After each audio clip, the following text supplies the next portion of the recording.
Known for its ecological diversity and rich cultural heritage, the Burnett Merry region in Queensland is now part of an Australian first. Scientists here say they figured out how to measure nature in a way that could change the world.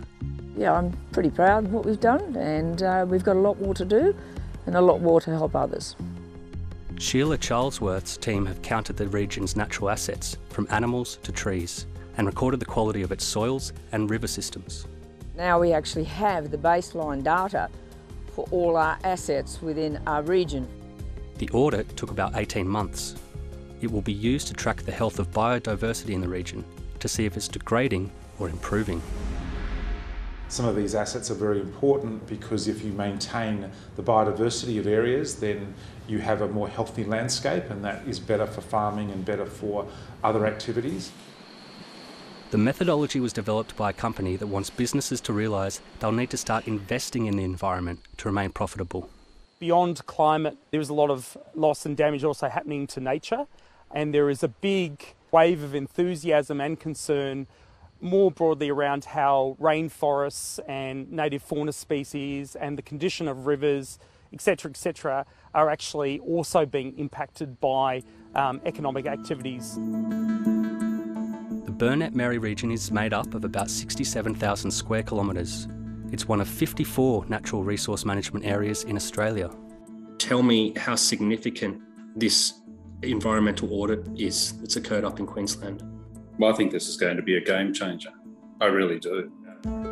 Former Treasury Secretary Ken Henry says what they've done in Queensland will allow financial markets to put a price on improvements in nature over time, which will see billions of dollars eventually pouring into environmental projects to regenerate the planet.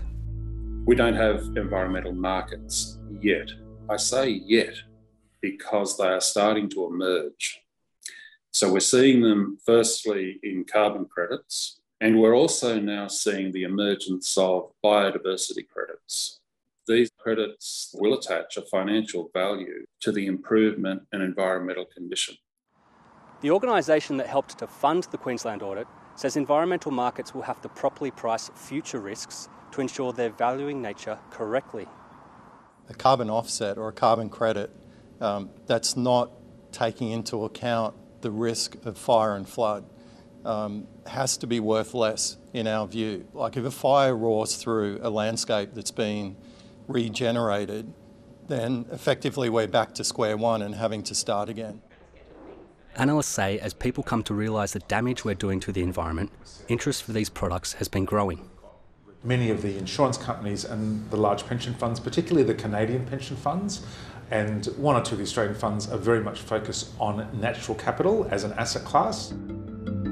Those behind the Queensland audit say it will be rolled out across the country.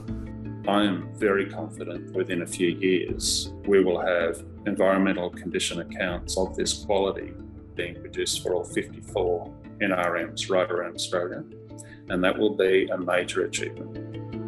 An achievement other nations are watching closely. I've had calls from over 20 countries who are very keen to actually discuss how this is rolled out.